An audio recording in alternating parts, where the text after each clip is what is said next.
Hello viewers, today we talk about rocket attack strikes downtown Kabul killing 8. Let's start. Kabul.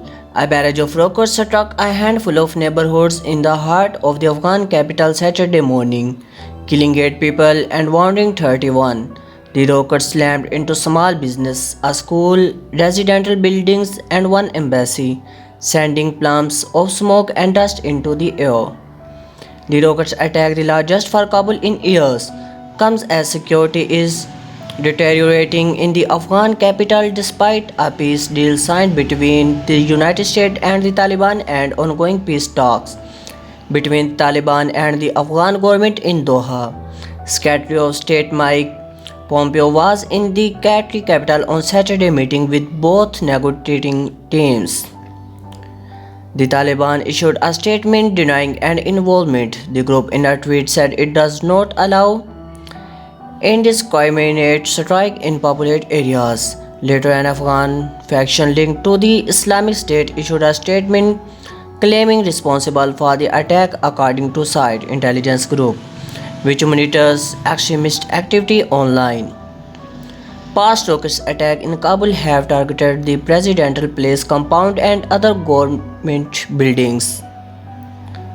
Afghanistan Interior Ministry said 24 rockets were fired onto the downtown Kabul from 2 vehicles during Saturday morning rush hour.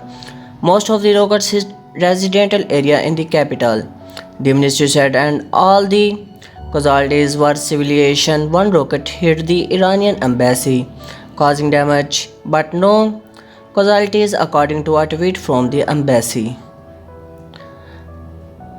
I heard boom at least 4, then I heard the neighbors screaming, said Ahmed Farid Amiri, the owner of a bakery in downtown Kabul. One of the rocket hit its bakery delivery van, wounding 3 employees. It was a horrific incident, he said. Since the Taliban signed a peace deal with the United States in the February, large-scale bombings claimed by the group no longer regularly shake Kabul, but the capital and other parts of Afghanistan have seen a sharp increase in other kinds of attack by militants, both by the Taliban and the viral Islamic State, such as mass shooting and targeted killings. Taliban fighters waged offensive in southern Afghanistan in recent weeks, and in the north, the militants have repeatedly pushed closer to the Kunduz provincial capital. And earlier this month, gunmen stormed Kabul University, killing at least 22. Responsibility for the attack was claimed by the Islamic State. Saturday's attack happened 2 days before a major donor conference for Afghanistan in Geneva. Afghanistan remains heavily dependent on foreign aid to provide citizens with basic services and keep the country's security forces running.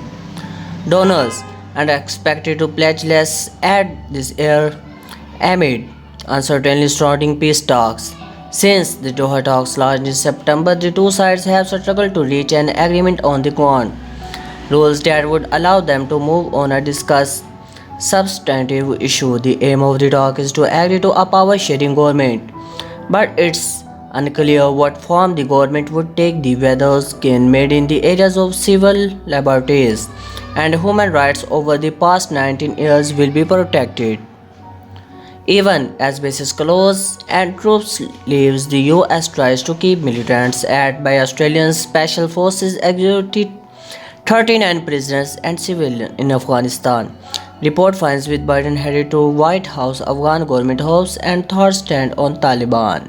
So that's enough for this video. Please subscribe my channel and press bell icons for more updating videos. Thank you very much.